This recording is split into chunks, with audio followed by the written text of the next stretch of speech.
오늘 말씀은 고린도전서 15장 12절에서 14절 그리고 19절의 말씀을 봉독하도록 하겠습니다. 고린도전서 15장 12절에서 14절, 19절 함께 읽습니다. 그리스도께서 죽은 자 가운데서 다시 살아나셨다 전파되었거늘 너희 중에서 어떤 사람들은 어찌하여 죽은 자 가운데 부활이 없다 하느냐. 만일 죽은 자의 부활이 없으면 그리스도도 다시 살아나지 못하셨으리라. 그리스도께서 만일 다시 살지 못하셨으면 우리가 전파하는 것도 헛것이요 또 너희 믿음도 헛것이며. 19절 만일 그리스도 안에서 우리의 바라는 것이 다만 이 세상 삶뿐이면 모든 사람 가운데 우리가 더욱 불쌍한 자이리라. 아멘. 말씀의 제목 함께 읽습니다. 부활이 무엇입니까? 새벽에는 부활신앙은 모든 것을 새롭게 합니다 라고 말씀을 드렸고, 오늘은 이 시간은 부활이 과연 무엇인가에 대해서 함께 좀 말씀을 나누고자 합니다. 성경에서 말하는 부활 무엇일까? 첫 번째 함께 읽어봅니다. 시작. 몸과 영혼이 함께 부활하는 완전한 부활입니다. 성경에 들어가 보면 부활에 대해서 이렇게 정의합니다. 몸과 영이 함께 다 부활한다. 오늘 함께 읽은 고린도전서 15장의 그 본문의 배경은 고린도 교회입니다. 사도 바울이 고린도 교회 성도들에게 선포하는 말씀인데, 고린도 교회 성도들은 몸의 부활을 믿지 않고 영의 부활만 믿었습니다. 그래서 오늘 사도 바울이 그것을 책망하는 것입니다. 고린도 교회 성도들이 왜 몸의 육신의 부활을 믿지 못했는가? 그 당시 헬라 철학의 이원론의 사상 때문입니다. 이원론, 영지주의라고도 하고요. 이 헬라의 이원론은 정신과 물질이 분리되어 있기 때문에, 그리고 두 원인을 세상과 모든 우주의 만물의 근본 원리로 보는데, 정신은 언제나 선하고 물질은 악하다라는 것이 이들의 주장입니다. 그래서 물질에 속해 있는 이 인간의 육신은 악하기 때문에 부활을 할 수 없는 것이고, 육신의 어떤 행위나 어떤 상황에 상관없이 영은 항상 선하기 때문에 영만 부활을 한다라는 것입니다. 쉽게 말해서 몸 따로 마음 따로, 이것이 바로 그 당시 고린도 교회 그리고 헬라 철학을 따르는 그 시대적 배경이었던 것입니다. 그래서 그 지역 고린도 교회 성도들이 육체의 부활을 부정했습니다. 교회에 다녔고 예배를 드렸고 우리처럼 찬양과 기도를 했음에도 불구하고 육신의 부활을 믿지 않았다는 겁니다. 그런 성경이 말씀하고 있는 부활은 육체만 부활하거나 또 영혼만 부활하는 반쪽짜리 부활이 아니라 몸과 영혼이 함께하는 부활, 완전한 부활을 우리에게 알려주시고 있습니다. 저를 따라해 주시기 바랍니다. 몸과 마음은 하나입니다. 할렐루야. 몸과 마음은 하나입니다. 질문을 드리겠습니다. 혹시 여기 계신 분들 중에 이 부활을 확실히 난 정말 솔직히 100% 믿지 못하겠다라고 생각하시는 분 계십니까? 네. 손을 안 드실 줄 알았는데 네. 괜찮습니다. 혹시 또 계십니까? 나는 정말 부활을 정말 100% 믿지는 못하겠다. 알 것 같긴 한데 조금 의심이 된다. 계십니까? 그러나 걱정하지 않으셔도 됩니다. 고민하지 않으셔도 됩니다. 왜냐하면 우리가 여러분이 부활을 이해하지 못하고 확신하지 못한다 해도 예수를 내 구주로 고백하고 십자가의 예수 그리스도를 순종함에 따르는 사람은 반드시 부활하기 때문입니다. 부활하신 예수님을 제일 먼저 만난 사람 누굽니까? 막달라 마리아, 그리고 야고보의 어머니 마리아, 사도 요한의 어머니 살로메, 이 세 명의 여자들도 예수의 부활을 믿지 않았습니다. 예수님께서 부활하신 후에 처음 만난 그 여인 세 명도 예수의 부활을 믿지 못했습니다. 오죽하면 그들은 예수님께서 이제 돌아가셔서 시체가 썩을 것을 방지하기 위해서 그 악취를 제거하기 위해 시체에 바르는 향품을 가지고 예수의 무덤을 찾았던 여인들입니다. 그런데 어땠습니까? 그곳에서 그들은 부활하신 예수님을 만나게 되는 것입니다. 사도 바울은 오늘 고린도전서 15장 13절 14절 말씀에 만일 죽은 자의 부활이 없으면 우리가 전파하는 것도 헛것이요 또 너희의 믿음도 헛것이며 우리가 하나님의 거짓 증인이 될 것이다 라고 그렇게 말합니다. 그리고 19절에 이렇게 말합니다. 만약 죽은 자의 부활이 없다면 내일 죽을 터이니 먹고 마시자 하리라. 이렇게 말하는 그 이유는 무엇일까요?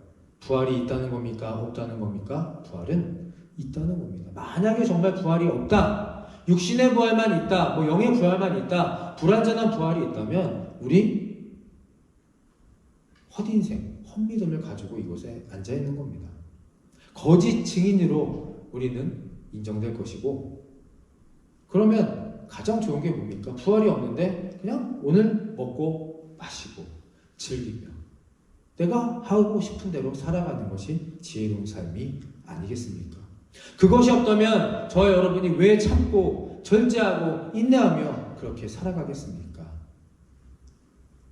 고린도 성도들이 이 이원론, 헬라 철학이라는 세상의 학문을 가지고 자신들 멋대로, 본능대로, 쾌락대로, 유리한 대로 살아가기 위해서 그렇게 부활을 부정하고 살아갔던 것입니다. 신앙적인 부활과는 이해가 되지 않더라도 그것을 아멘으로 믿는 것입니다. 할렐루야. 다 이해가 되어서 이것을 믿는 것이 아니라 하나님이 말씀이기 때문에 믿는 겁니다. 하나님의 말씀이기 때문에 믿어야 행하게 되고 또 행해봐야 그것이 이해가 되고 체험이 되며 인정이 되게 됩니다. 그제서 부활 신앙이 완성되게 되는 것입니다. 성경이 말하는 첫 번째 이 부활관, 부활은 몸과 영혼의 완벽한 부활임을, 우리의 몸과 영혼은 따로 분리되는 것이 아니라 하나임을, 연합한 것임을 오늘 다시 한번 깨닫고 그렇게 영육의 부활을 위해 기도하며 살아가게 되시기를 간절히 축원합니다. 자, 두 번째 함께 읽습니다. 시작. 부활한 몸은 천국형으로 변화된 신령한 몸입니다. 어떤 형이라고요? 천국형 몸으로 변화가 됩니다. 고린도전서 15장 51절 54절 또 함께 읽어봅니다. 보라, 내가 너희에게 비밀을 말하노니 우리가 다 잠잘 것이 아니요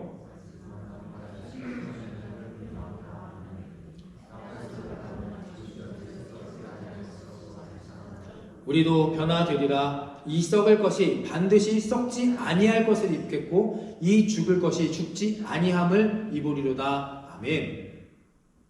성경에 보면 하나님께서 우리들을 만드실 때 무엇으로 우리를 만드셨습니까? 두 가지.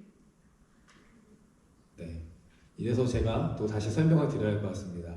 흙, 당연히 흙으로 우리를 만들었죠. 창세기 2장 7절에 보면 흙으로 우리 사람의 형체를 만드시고, 자, 두 번째, 코에 무엇을 불어 넣으십니까? 코에 생기를 후 하고 불어 넣으셔서 우리 이 코로 하나님의 성령이 생기가 들어와서 우리 인간이 탄생하게 된 겁니다.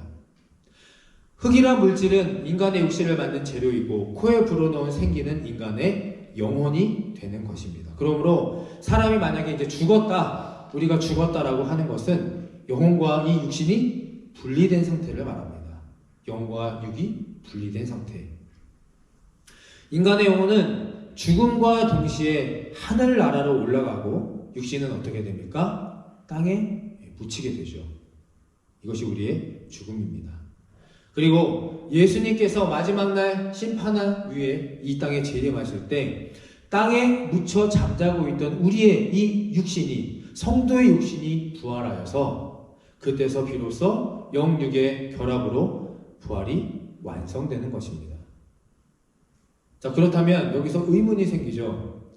잠자고 있던 내 육신의 부활체는 어떤 상태이겠습니까? 혹시 생각해 보신 적 있으십니까? 우리 다 부활을 믿으신다고 하니까 우리가 죽어서 늙어서 병들어 죽을 수도 있고 안타깝지만 사고사로 죽을 수도 있고요. 어떻게 죽을지 모르겠지만 죽어서 우리의 육신이 땅에 묻혔습니다. 근데 이제 마지막 날이 되어서 우리가 믿고 소망하는 그 날이 와서 우리가 부활이 되어 하늘로 들림을 받을 때 어떤 모습으로 나의 이 육신이, 부활체가 변하겠습니까? 혹시 한 번이라도 생각해 보신 적이 있으신가요? 성경에 나오는 예수님의 부활체는 어떠하십니까? 우리가 잘 아는 의심하는 제자 도마와 만나셨을 때 요한복음 20장에 이렇게 말씀하셨습니다. 예수님께서 창에 찔린 내 옆구리와 내 손에 난 못자국 이것을 만져보고 의심하지 말고 믿으라 라고 말씀하십니다. 자, 어떻게 해요? 보고 만지고 그리고 믿으라. 또 누가복음 24장에 보면 부활하신 예수님은 제자들에게 나타나셔서 떡과 그 불에 구운 생선, 떡과 생선을 제자들과 함께 나누어 드십니다. 무엇을 의미하나요? 예수님의 부활체는 우리가 나중에 부활돼서 그 신령한 부활체로 다시 태어날 때에는 형체가 없는 영혼이 아니라 만져지고 우리 지금처럼 만져지고 느껴지는 이 완전한 몸으로 천국형 부활체로 부활하게 된다는 사실입니다. 여러분 어떠십니까? 이것이 믿어지십니까? 기대가 되십니까? 아멘. 부활한 몸은 지금 현재의 몸과는 질적으로 다릅니다. 천국에서 살아갈 수 있도록 변화된 신령한 몸이기 때문입니다. 그래서 오늘 말씀에 사도 바울은 이렇게 말하죠. 52절 53절에 보면 죽은 자들이 썩지 아니할 것으로 다시 살아날 것이고 우리도 같이 변화될 것이다. 이 죽을 것이 죽지 아니함을 입으리로다. 아멘. 부활하면 완전한 천국형의 몸으로 새롭게 태어나게 됩니다. 그래서 저는 기도합니다. 주님, 부활하면 저를 조금 좀 멋있게 바꿔주십시오. 지금 좀 낮고 넓게 되어 있는데 좀 길게 얇게 좀 만들어 주셔서 이왕 부활시킬 것이면 조금 더 지금보다 좀 상태를 업그레이드해서 부활시켜 주십시오라고 기도합니다. 혹시 내 육신에 어떤 부족하고 마음에 안 드시는 부분이 계십니까? 아픔으로, 고통으로, 질병으로 힘든 부분이 계십니까? 괜찮습니다. 기대하시고 기도하시면서 우리가 천국형으로 부활할 그 날을 소망하시며 살아가게 되시기를 간절히 축원합니다. 이 육신의 질병, 부족함, 또 나를 낮아지게 하고 힘들게 하고 좌절케 하는 이 모든 나의 연약한 모습들이 주님 오시며 주님만 만나면 다 해결될 줄 믿으시기를 간절히 축원합니다. 완벽하게, 완전하게, 새롭게 태어나게 될 것입니다. 오늘 부활의 또 다른 목적, 저와 함께 가지시고 기도하시길 바랍니다. 과연 부활 후의 내 모습이 어떠할 것인가?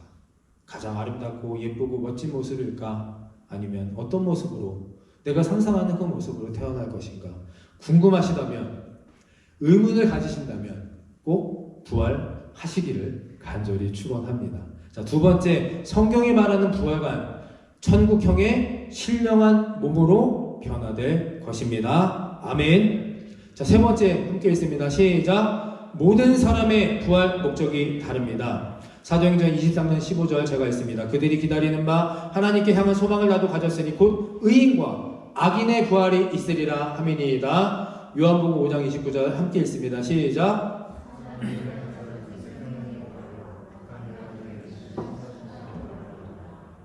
아멘. 부활의 대상, 부활의 범위로 보았을 때 어떤 사람이 부활합니까? 예수를 믿는 사람, 그리고 또 예수를 믿지 않는 사람 다 부활합니다. 착한 사람만, 선한 사람만, 예수 믿는 사람만 부활하는 게 아닙니다. 악인도 부활합니다. 악인의 부활이 없으면 악인이 어떻게 지옥의 심판을 받겠습니까? 지옥 심판을 받고 죄값을 치르기 위해서 반드시 악인도 부활하게 됩니다. 그래서 예수님은 요한복음 5장 29절에서 선한 일을 행한 자는 생명의 부활로 부활을 할 것이요 악한 일을 행하며 산 자는 심판의 부활로 부활할 것이다. 아멘. 이렇게 말씀하셨고 바울도 사도행전에서 의인과 악인의 부활이 있으리라고 그렇게 기록하였습니다. 오늘 이 성경 말씀을 통해서 우리가 다시 한번 이 부활절에 이것을 깨달아야 할 것입니다. 우리 모두는 반드시 부활합니다. 살아서 들림을 받든 우리 육신이 죽어서 부활을 하던 어떤 방식으로 또 선한 사람이든 악한 사람이든 예수를 고백하는 사람이든 거부하는 사람이든 누구나 다 부활을 합니다. 다만 부활의 목적과 또 부활의 성격이 다를 뿐입니다. 우리가 부활하여서 천국 영생을 가지고 하늘로 올라가시겠습니까? 하나님의 심판과 형벌을 받기 위해 이 땅에 머무를 수밖에 없는 삶을 사시겠습니까? 또 부활의 순서가 있습니다. 부활의 순서 첫 번째는 오늘 우리를 대신해 십자가에 달린 예수 그리스도가 부활의 첫 열매가 되시고, 둘째는 말씀처럼 주 안에서 죽은 자들이 두 번째 순서입니다. 세 번째, 예수님이 오실 때까지 살아있는 자들입니다. 데살로니가전서 4장 16절 18절을 함께 있습니다. 네, 시작. 주께서 호령과 천사장의 소리와 하나님의 나팔 소리로 친히 하늘로부터 강림하시니 그리스도 안에서 죽은 자들이 먼저 일어나고 그 후에 우리 살아남은 자들도 그들과 함께 구름 속으로 끌어올려 공중에서 주를 영접하게 하시니 그리하여 우리가 항상 주와 함께 있으리라. 그러므로 이러한 말로 서로 위로하라. 아멘. 우리 함께 옆 사람과 인사하시기 바랍니다. 우리가 항상 주와 함께 있을 것입니다. 인사해 볼까요? 항상 주와 함께 있을 것입니다. 시작. 항상 주와 함께 있을 것입니다. 아멘. 저의 말이 아닙니다. 성경에 우리가 이렇게 항상 주와 함께 있을 것이다 라는 이 선포와 약속의 말씀으로 서로를 위로하라 라고 말씀하고 계십니다.